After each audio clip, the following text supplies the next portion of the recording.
रखना है। सबसे पहले तो मैं ट्रांस हिमालय बना लेता हूँ। ट्रांस हिमालय की तीनों श्रेणियाँ बनाए। सबसे ऊपर जो मैं श्रेणी बना रहा हूँ ये है काराकोरम श्रेणी, ठीक है, आगे लिख देंगे बाद में। दूसरी मैं श्रेणी बना रहा हूँ ये है लद्दाख श्रेणी, और तीसरी श्रेणी बना रहा हूँ मैं ये है जास्कर श्रेणी, ठीक है। इधर मैं नाम लिख देता हूँ इनके, जास्कर, ठीक है। दूसरी श्रेणी की बात करें तो ये है लद्दाख श्रेणी, और पहली श्रेणी की बात करें तो ये है काराकोरम श्रेणी, ठीक है। तीनों श्रेणी देख ली हमने। अब बात करते हैं हम सबसे पहले ट्रांस हिमालय की। पहले तो एक बार पूरा पूरा ट्रांस हिमालय का ओवरव्यू लेते हैं। ट्रांस हिमालय की बात करें तो ट्रांस हिमालय पश्चिम से पूर्व तक 1000 किलोमीटर में फैला हुआ है। तो मैं इसकी यहाँ पर ये लंबाई बना देता हूँ या इसका विस्तार बना देता हूँ, रेड पेन से ही बना देता हूँ ना। ये पूरा 1000 किलोमीटर में फैला हुआ है। ओ यहाँ नहीं बनेगा ना, एक मिनट रुको, एक बार हम इसको थोड़ा ऊपर बना लेते हैं क्योंकि हमें एक पास भी बनाना है जो यहाँ से दिखाना है ना।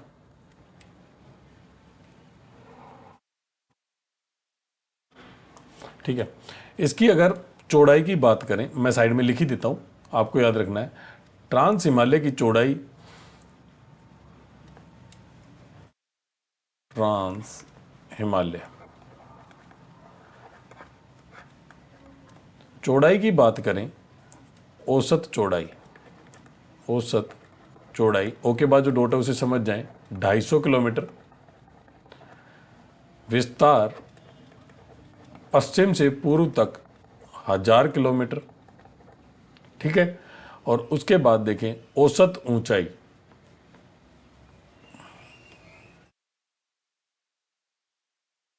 औसत ऊंचाई 4000 मीटर। ट्रांस हिमालय में शुष्क जलवायु परिस्थितियां पाई जाती हैं। क्यों? क्योंकि ये मुख्य हिमालय के वृष्टि छाया प्रदेश में स्थित है। अब हम बात करते हैं ट्रांस हिमालय की कितनी पर्वत श्रेणियां हैं। तो ट्रांस हिमालय में 3 प्रमुख पर्वत श्रेणियां हैं, काराकोरम, लद्दाख और जास्कर श्रेणी। ये मैंने आपके साइड में लिखी हुई है। ये तीनों श्रेणियां ट्रांस हिमालय की श्रेणियां हैं। अब बात करते हैं हम एक एक श्रेणी के रिवीजन की। सबसे पहले काराकोरम श्रेणी। काराकोरम जो श्रेणी है ना, उसका अन्य नाम है कृष्णागिरी। ये श्रेणी ट्रांस हिमालय की सबसे ऊंची श्रेणी है और सबसे प्रमुख श्रेणी। अब बात करें तो ट्रांस हिमालय की जो काराकोरम श्रेणी है, इसको अन्य नाम से जाना जाता है जिसे कृष्णागिरी कहते हैं, तथा ये उच्च एशिया के रीढ़ की हड्डी के नाम से भी जानी जाती है। ये तो थी काराकोरम श्रेणी। अब बात करते हैं काराकोरम श्रेणी की सबसे ऊंची चोटी कौन सी है। तो काराकोरम श्रेणी की सबसे ऊंची चोटी हम ब्लैक पेन से बना देते हैं। यह है काराकोरम की सबसे ऊंची चोटी। इस चोटी का नाम है K2, गॉडविन ऑस्टिन, और इसकी हाइट है 8611 मीटर, ठीक है। काराकोरम श्रेणी की सबसे ऊंची चोटी है K2 और उस K2 की जो हाइट है वो है 8611 मीटर, ठीक है। इसमें अनेकों हिमनद भी पाए जाते हैं। हमने आपको बताया सियाचिन हिमनद, बतूरा हिमनद, हिस्पर हिमनद, बियाफो हिमनद, इस प्रकार के हिमनद यहाँ पाए जाते हैं। एक हिमनद है सियाचिन, ठीक है। सियाचिन हिमनद को मैं इस पेन से बना लेता हूँ और एक बॉक्स के रूप में बना देता हूँ ना। ये है सियाचिन हिमनद, ठीक है। सियाचिन दुनिया का सबसे ऊंचा युद्ध स्थल, यह आपको याद रखना। इस सियाचिन हिमनद से एक नदी निकलेगी नीचे की तरफ। मान लीजिए ये एक नदी निकल के जा रही है,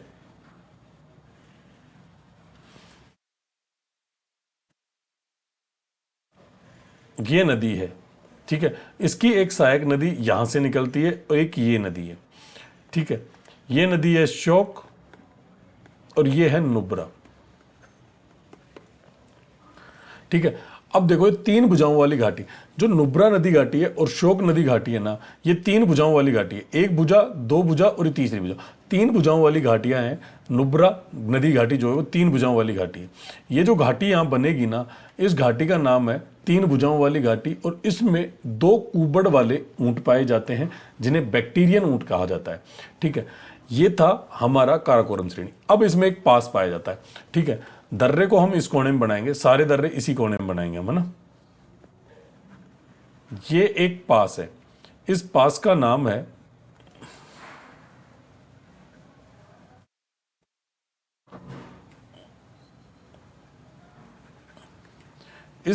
नाम है काराकोरम दर्रा। क्या नाम है?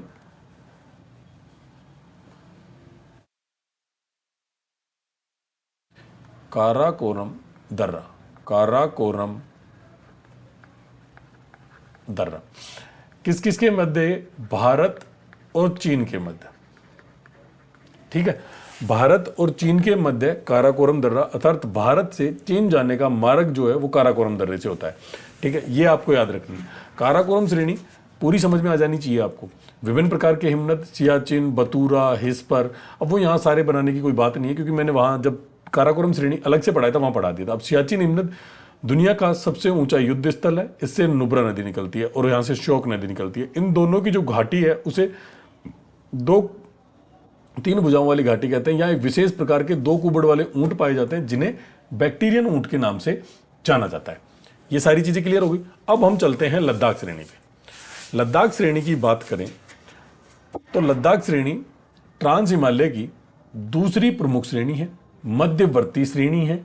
लद्दाख श्रेणी ट्रांस हिमालय की दूसरी प्रमुख श्रेणी है, मध्यवर्ती श्रेणी है। ट्रांस हिमालय में जो लद्दाख श्रेणी है उसे तिब्बत में कैलाश पर्वत के नाम से जाना जाता है। ये सारी चीजें आपको पता है। अब हम बात करते हैं कि लद्दाख श्रेणी की सबसे ऊंची चोटी कौन सी है। तो चोटी, मैं यहाँ पे अब रेड पेन ले लेता हूँ। इस रेड पेन से मैंने ये बना दी, ये है इसकी सबसे ऊंची चोटी और इसका नाम है माउंट रकापोसी। कौन सी चोटी है ये माउंट रकापोसी है। इसकी हाइट की बात करें तो 7788 मीटर की हाइट है माउंट रकापोसी की। ठीक है, इसी में एक पठार पाया जाएगा। ठीक है, उस पठार को रेड पेन से ही बना दें क्योंकि यहां रेड पेन ही काम में ले रहे हैं हम। ये पठार है, इस पठार का नाम है लद्दाख का पठार। ये है लद्दाख का पठार। लद्दाख के पठार की अगर हम हाइट की बात करें या ऊंचाई की बात करें तो वो है 4800 मीटर। और यहाँ पर अगर जलवायु परिस्थितियों की बात करें तो ठंडी मरुस्थलीय जलवायु यहाँ पर पाई जाती है। ठीक है, सबसे ऊंची चोटी लद्दाख श्रेणी की माउंट रकापोसी 7788 मीटर, और यहाँ पर एक पठार पाया जाता है जिसे लद्दाख का पठार बोलते हैं और ये पठार है 4800 मीटर का। अब इसमें एक दर्रा पाया जाता है, दर्रे का नाम है खारदुंगला दर्रा। ठीक है, दर्रा हम ब्लैक पेन से ही बनाएंगे सारे। ये मैं इसमें दर्रा बना रहा हूं ना।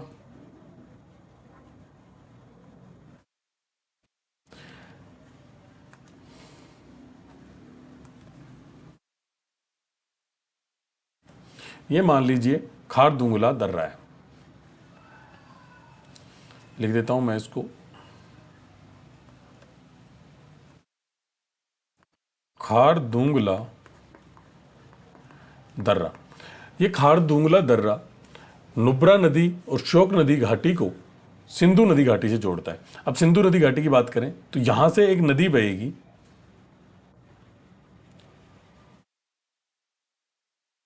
यहां से एक नदी यहां से बहती है और इस नदी का नाम है सिंधु नदी। ठीक है, जो तिब्बत से आ रही है, इस नदी का नाम है सिंधु नदी।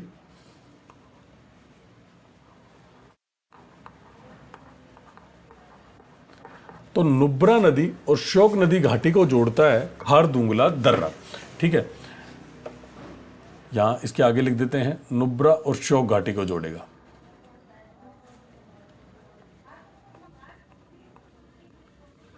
नुब्रा घाटी, सिंधु घाटी।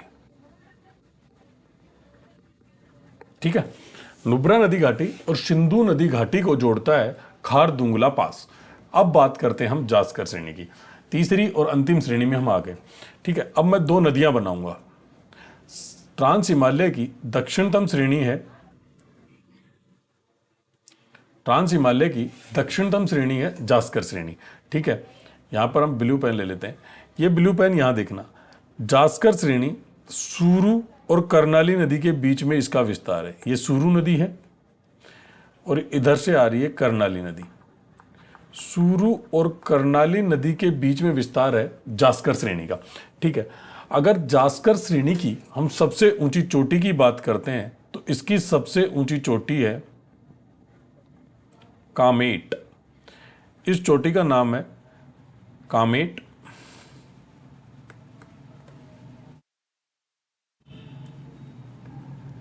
सबसे ऊंची चोटी की बात करें तो वो कामेट है और कामेट की हाइट है 7756 मीटर। ठीक है, कामेट जो चोटी है उसकी हाइट है 7756 मीटर, है ना। सूरू नदी और कर्णाली नदी के बीच में विस्तार है जास्कर श्रेणी का। जास्कर श्रेणी की सबसे ऊंची चोटी है कामेट, जिसकी हाइट है 7756 मीटर। चीजें समझ में आ रही है ना। 7756 मीटर की हाइट है कामेट की। अब हम आगे बात करते हैं। आगे बात करें तो जो सूरू और कर्णाली नदी के बीच में जो पर्वत श्रेणी जास्कर है उसका विस्तार है। उसकी एक बात है कि जास्कर श्रेणी और लद्दाख श्रेणी के बीच में सिंधु नदी बहती है। ये देखो, ये येलो पेन से जो नदी बह रही है ये सिंधु नदी है ना, जिसमें मैं अभी ब्लू पेन से एरो बना रहा हूँ। ये है सिंधु नदी। अब इसके बाद बात करते हैं कि जास्कर श्रेणी में एक दर्रा पाया जाता है। उस दर्रे का नाम है फोतुला दर्रा। तो दर्रा बना देते हैं अब हम इसमें एक।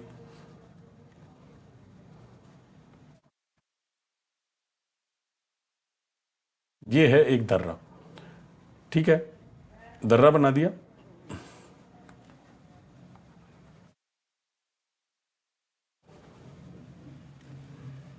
ये हमने एक पास बना दिया। इस पास का नाम है फोतुला। फोतुला दर्रा। ठीक है, अब ये फोतुला दर्रा जोड़ता किसको है? तो यहां पर इस साइड में एक शहर आता है। येलो पेन से, रेड पेन से बना रहा हूं मैं।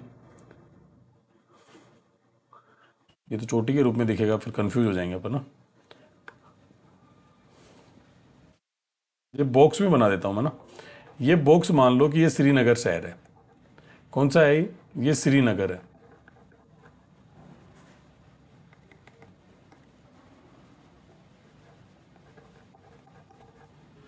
ये श्रीनगर है और यहां पर एक दूसरा शहर पाया जाएगा जिसका नाम है लेह। तो श्रीनगर को लेह जाने का रास्ता प्रदान करता है फोतुला दर्रा। तो यहां से यदि हमें लेह जाना है तो हम फोतुला दर्रे से गुजरेंगे। ठीक है, तो श्रीनगर से लेह जाने का मार्ग है फोतुला दर्रा। ये है पूरा हमारा ट्रांस हिमालय। इस प्रकार बनते हैं शॉर्ट नोट्स। अब इसमें सारी चीजें क्लियर हो गई। अगर आपसे पूछे ट्रांस हिमालय की औसत चौड़ाई, तो हमने यहां लिखी हुई है कि ट्रांस हिमालय की औसत चौड़ाई 250 किलोमीटर। अगर विस्तार की बात करें तो लगभग 1000 किलोमीटर में विस्तार। औसत ऊंचाई की बात करें तो 4000 मीटर। ठीक है, ये तो हो गया हमारा ट्रांस हिमालय के बारे में। 3 पर्वत श्रेणियां, काराकोरम, लद्दाख और जास्कर। ये जो पर्वत श्रेणियां हैं इनको मैं बॉक्स में बंद कर देता हूं। काराकोरम,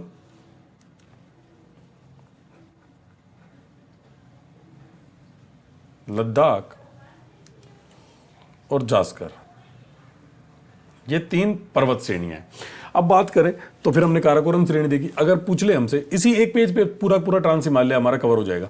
हमसे कोई पूछ ले कि सबसे ऊंची चोटी काराकोरम की K2, लद्दाख की काकापोसी और जास्कर की कामेट। ऊंचाई पूछे 8611 मीटर, 7788 मीटर, 7756 मीटर। फिर पूछे कि सियाचिन हिमनद कौन से में है, तो हम बता दें काराकोरम श्रेणी में। लद्दाख का पठार कहाँ है? लद्दाख श्रेणी में। खारदुंगला दर्रा किसको जोड़ता है? नुब्रा नदी घाटी को सिंधु घाटी से। फिर पूछ ले कि काराकोरम दर्रा भारत चीन के मध्य है। और फोतुला दर्रा किनको जोड़ता है? तो श्रीनगर से लेह जाने का जो मार्ग है वो फोतुला दर्रे से गुजरता है। ठीक है, ये चीजें आपको सारी इस एक पेज पे ही क्लियर हो जाएंगी। ठीक है, आज की क्लास में इतना ही। यदि वीडियो पसंद आया हो तो वीडियो को लाइक और शेयर जरूर करें। नोटिफिकेशन बेल को ऑन रखें ताकि जैसे ही नया वीडियो आए आप लोगों को मिल जाए। ठीक है, फिर मिलते हैं अगली क्लास में। थैंक यू, धन्यवाद।